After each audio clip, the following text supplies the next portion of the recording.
Good evening, everybody. This is your friend Nila, back with a bang, and in a whole different language to communicate with all of you. But you know what? Stories are stories, and I love telling you stories because I think it's a great way to communicate messages. And you get to see, you get to perceive the real message the way it is. So there's the story that I think is very inspiring, and I would definitely want to share it with all of you. So here it goes. So there was this young, successful executive who was riding his Jaguar, which is brand new, down a neighborhood street when he noticed a kid darting out from between the parked cars. He slowed down a little, but as he appeared near it, a brick smashed into his car's door. He slammed on the brakes and drove back to the place where the brick has been thrown from. Now this furious man jumped out of his car and caught the nearest kid, and he was shouting, "What was that all about? What the heck did you do to my car? And why did you do it?" The young boy was very scared, but he was very polite and apologetic. He said, "I'm sorry, mister. I didn't know what else to do. I had to throw the brick because no one else would stop for my call to help."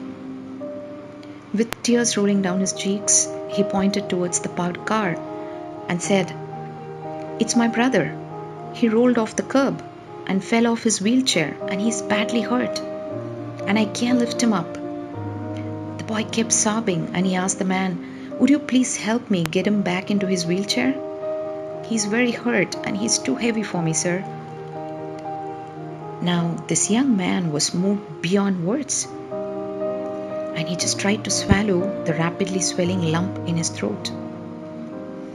He hurriedly lifted the other kid from the spot and put him back onto the wheelchair. He also helped that little kid with all the bruises and cuts that were on his body. Now, when everything was done and he was pretty sure that everything's going to be okay, he went back to his car. And he heard the kid saying, "Thank you, sir, and God bless you." Now, this young man turned, and he was too shaken up for any word to be said. So the man simply watched the little boy push the wheelchair-bound brother down the sidewalk. It was a very long and slow ride back home to the man. When he came out of the car, he looked at his dented car door. The damage done to the car door was very, very noticeable, but he did not bother to repair it. He kept the dent to remind him of a certain message that he got. Do not go through life so fast that someone has to throw a brick at you to get your attention.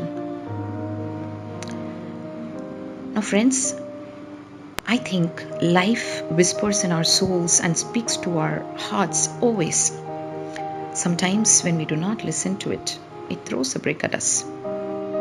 Now it is our choice, listen to the whisper or wait for the brick. I really hope that all of us listen to the whisper as much as possible so that the ride's really smooth and we don't get hit by a brick to stop us. I really hope that you perceived a message out of this for yourself. Thank you so much, guys. You guys are wonderful. In your listening, I could share, I could communicate, and I just love doing this.